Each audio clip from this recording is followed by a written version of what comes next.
Спречени терористички напади во подземната железница на Вашингтон, тврдат американските власти. Ведран Андоновски од Гласот на Америка на македонски јазик го прашувам кој е наводниот напаѓач.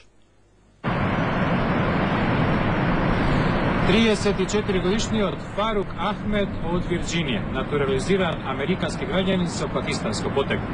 Властите го товарат дека планирал да активира експлозив на 4 метростаници наоколу Вашингтон, две низ кои лично минувам секој ден.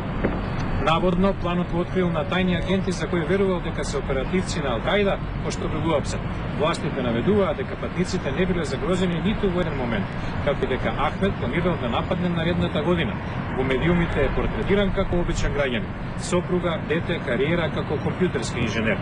Веќе беше уапсен, изведен пред суд, каде му беше прочитано обвинение и одредена мерка притвор. Горан?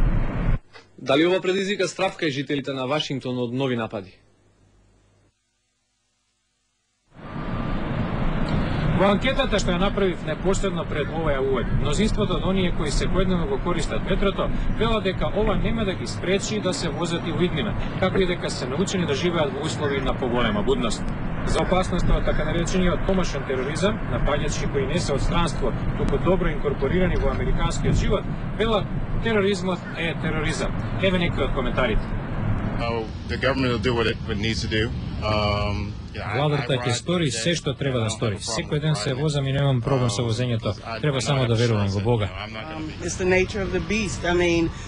Тоа е природата на зверот. Кога имате луѓе кои се незадоволни со животот и сакаат да окривуваат владата за се, да ги истресат своите проблеми врз недолжни луѓе, секогаш ќе го имаме ова.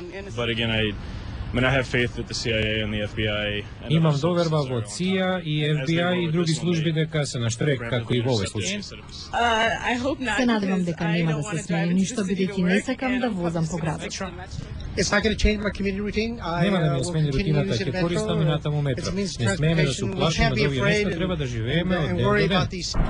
Горан? Го слушнавме Ведран Андоновски од Гласот на Америка на македонски јазик.